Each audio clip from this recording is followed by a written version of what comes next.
Friends, ये concept of problems जो NCERT का है और क्लास 12 बोर्ड के लिए और नीट के लिए भी इम्पोर्टेंट है।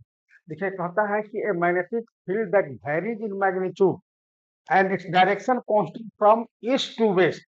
तब कहता है कि charge particle enters the chamber travels undeflected along a straight line path with constant speed. What can you say about the initial velocity of the particle? जब ये हमारा कोई चार्ज पार्टिकल अनडिफ्लेक्टेड होता है मैग्नेटिक फील्ड में, तो it means कि force experience by that charge particle is zero. और चूंकि फोर्स क्या होता है, Q V B sine theta होता है, ये तभी जीरो होगा when theta is equal to either 0 degree और 180 डिग्री। जबकि क्यू वी और बी तीनों में से कोई जीरो नहीं है, तो वैसी स्थिति में हमारा the charge particle moves parallel और anti parallel to the magnetic field.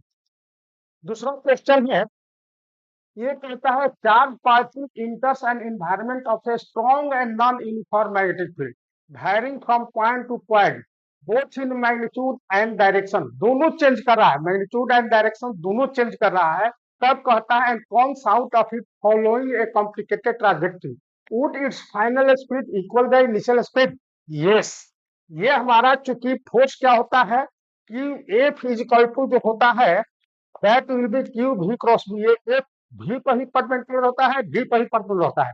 ये केवल डायरेक्शन चेंज करता है, वेलोसिटी का मैग्नीट्यूड नहीं चेंज करता।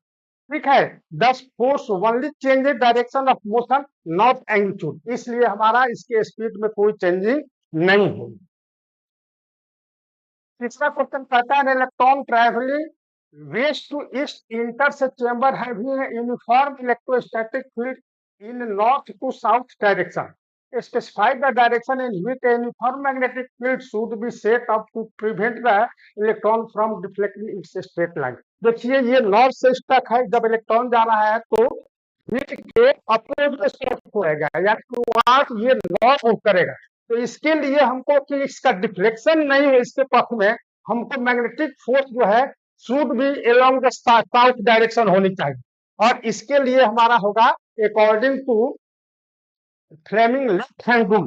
फ्लेमिंग लेफ्ट हैंड रूल के अनुसार फील्ड का जो डायरेक्शन हो जाएगा, चूंकि हमारा इनवर्स होगा तब जाकर के आपका फोर्स जो है डाउनवर्स हो जाएगा। ठीक है, ये अप्लाई करेंगे फ्लेमिंग लेफ्ट हैंड रूल, तो हमारा मैग्नेटिक फील्ड जो होगा that will be perpendicular to plane and into the page according to this figure. Thanks.